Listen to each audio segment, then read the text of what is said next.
एक दिन जब रात में जैसे हम अपने शिविर में आए, दशरथ जी और ओमपाद जी एक जगह बात कर रहे थे, तब तक से पता चला कि देवता राक्षस लोग रात के अंधेरे में उनका शक्ति बढ़ जाता है, रात के अंधेरे में अटैक कर दिए बड़ी जोर से, और इतना जोर से अटैक कि खून की नदी बहने लगी, देवता लोग भागने लगे।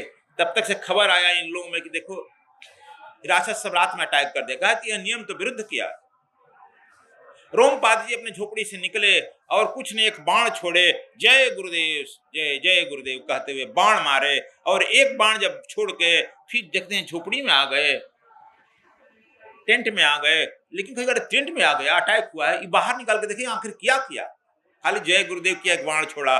बाहर दशरथ जी देख रहे हैं कि एक बाण दो में बदला, दो बाण चार, चार आठ, 16 32, अरे हजारों में बदल गया।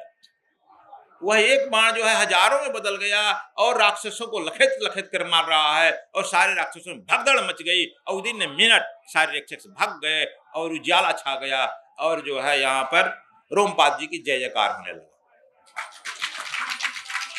अब दशरथ जी कह रहे थे इंद्र भी आ गई, तो गजब आदमी, ऐसा भी आदमी हमारे साथ है, तो युद्ध एक दिन में खत्म कर सकता था, एक हफ्ता से लड़ रहा है, कुछ कर ही नहीं रहा।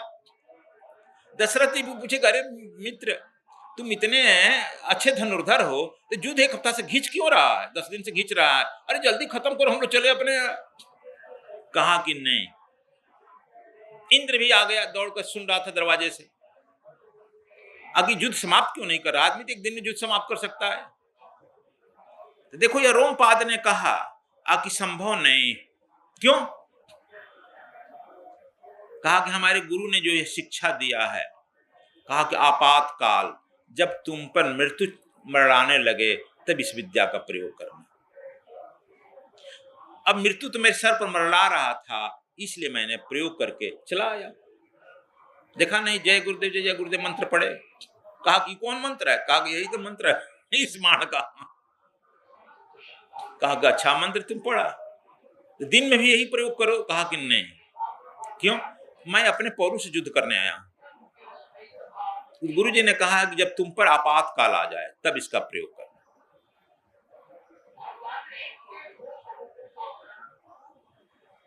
फिर सवेरे युद्ध हुई। इंद्र सब देवताओं से आकर मिलकर कहे कि अरे प्रभु रात में जो बाण छोड़े थे छोड़िए। कहा संभव नहीं, गुरु का आदेश का उल्लंघन मैं नहीं करूंगा। आपके गुरु कहाँ रहते हैं? मंदराचल पर्वत।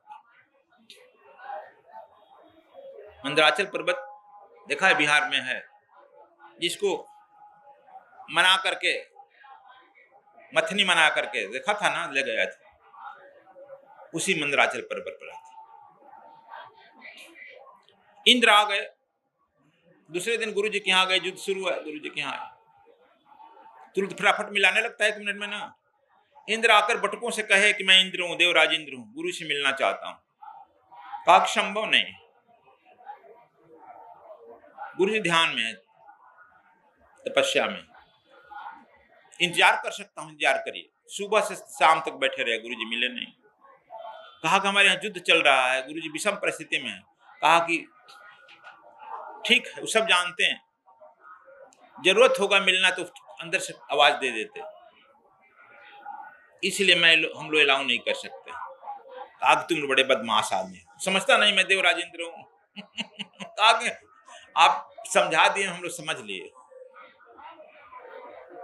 देवराज इंद्र लौट आए और आकर कहे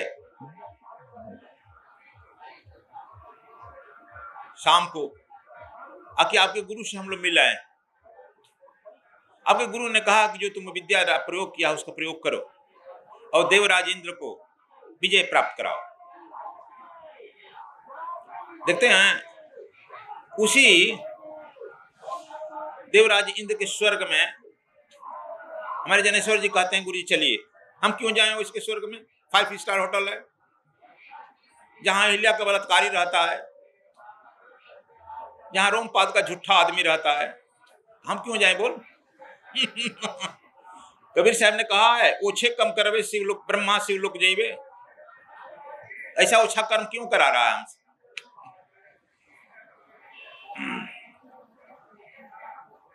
कहे ना साहब, ओछे कर्म करवे ब्रह्म शिवलोक जइबे।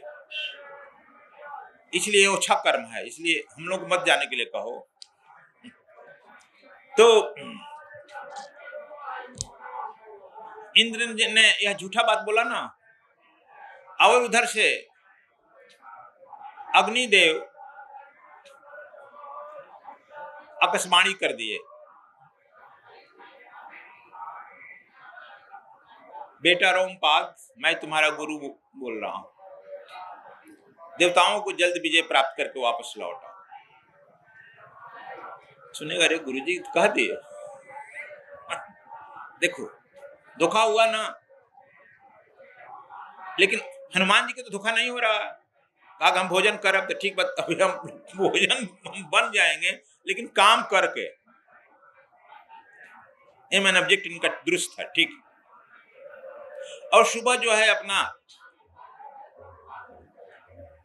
रोमपाद युद्ध में निकले और जोरदार बाणों की वर्षा किए, और देखते ही देखते सुबह 10 बजे युद्ध शुरू हुआ और 12 बजे फतह कर दिए।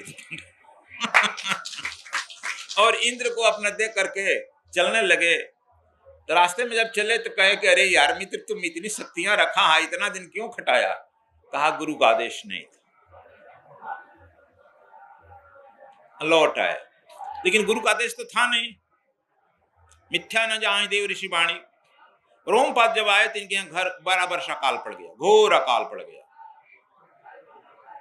गुरु की बात लौटाया, अकाल पड़ गया। गए गुरु से मिलने के लिए, गुरुजी इतना बड़ा अकाल पड़ गया, लोग मारे जा रहे हैं, क्या बात है? बटुक कहा कि नहीं, तुम गुरु घाती हो, तुमसे गुरुजी नहीं मिलेंगे। सरकार, हम क्या गुरु घाती हैं? गुरु ने तुम वचन दिया था कि तुम पर जब आवे आपातकाल तब मारना, और तुम अपनी पौरुष को छोड़ करके गुरु के दिव्यास्त्रों का प्रयोग करके सत मारा और इंद्र को विजय प्राप्त करके आया है ना। कहा, पूछा तुमने गुरु से? कहा कि हाँ गुरुजी, इंद्र ने कहा है कि गुरुजी कहे हैं, और भविष्यवाणी भी, आकाशवाणी भी हुआ। कहा किसके लोक में था तुम? तो देवलोक में था। देवता कितने सच बोलते हैं।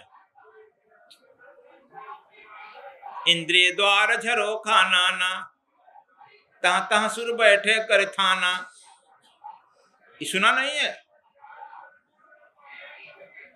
देवताओं से तू गुरु की तुलना कर रहा है। गुरु तुमसे नहीं मिलेंगे। और इंद्र से कह दो वर्षा करा ले, जाओ।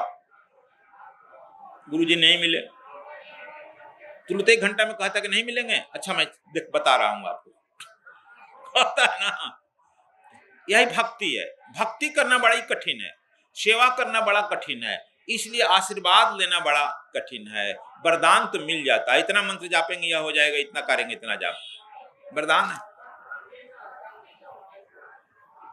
जब लौट आए रोमपाद जी, लौट आए ना, इंद्र के यहाँ गए कि भाई वर्षा, तुम्हारे वर्षा का मालिक हो, वर्षा क्यों नहीं करा रहे हो?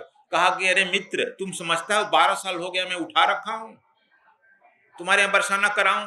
देखो देवताओं की हिम्मत, तुम्हारे सामने मैं देखो बड़े से बड़े बादलों को भेज रहा हूं। इसके सामने जो है भयंकर प्रलयकारी बादलों को भेजा, और जो ही वह अंग देश के बादल के ऊपर गया, दिख रहा है कोई अज्ञात शक्ति आ रही है, और सब बादल खाली लौट आते, एम्प्टी लौट आए। हिम्मत नहीं हुई बरसने। कहा कि दिख रहे हो? बादलों से पूछा वरुण देवता से, क्या क्यों लौट रहा है? कहा क्यों लौट रहे हैं मुझे भी नहीं मालूम होता है। अज्ञात शक्ति जो है विकर्षण पैदा करती है, और मेरे बादल निरर्थक आ जाते हैं, उनकी एक बूंद धरती पर नहीं जाती। कहा समझा मित्र, 12 साल लगातार प्रयास कर रहा हूं तुम्हारे यहाँ वर्षा कराने का। कहा कि आपको मदद की, आपने हमसे झूठा व्यवहार किया। कहा कि मित्र तू जान ही गया, आदमी पर आपातकाल आता है, कुछ भी करता है। मैं अपनी आपातकाल के लिए, ठीक कहते हैं, मैं झूठ बोला था, लेकिन आपका तो काम हो गया, मेरा काम कैसे होगा? कहा कि अब तुम जानो, अपना तुम्हारा काम जाने। चतुर आदमी क्या करता है? अपना काम निकाल कर देख लिया, लौट आए। तो यह समझो इस कथा में। तब इसके बाद यह आगे बहुत लंबी कथा है। तब उन्होंने श्रीअंग ऋषि को लाया, ऋषि श्रीअंग को, और इसीलिए संत से ही संत का टलता है ना। ऋषि श्रीअंग को लाए। गुरु जी, उनके बटुकों ने कहा कि गुरु जी तुम्हें अब नहीं कुछ कर सकते हैं, लेकिन उनका आदेश है जाओ ऋषि श्रीअंग के यहाँ, उनके आने से हो सकता है। वही आए तो हुआ। खैर, यह बात समझो, रोमपाद जी की कथा तुम लोगों को बताए, यह कथा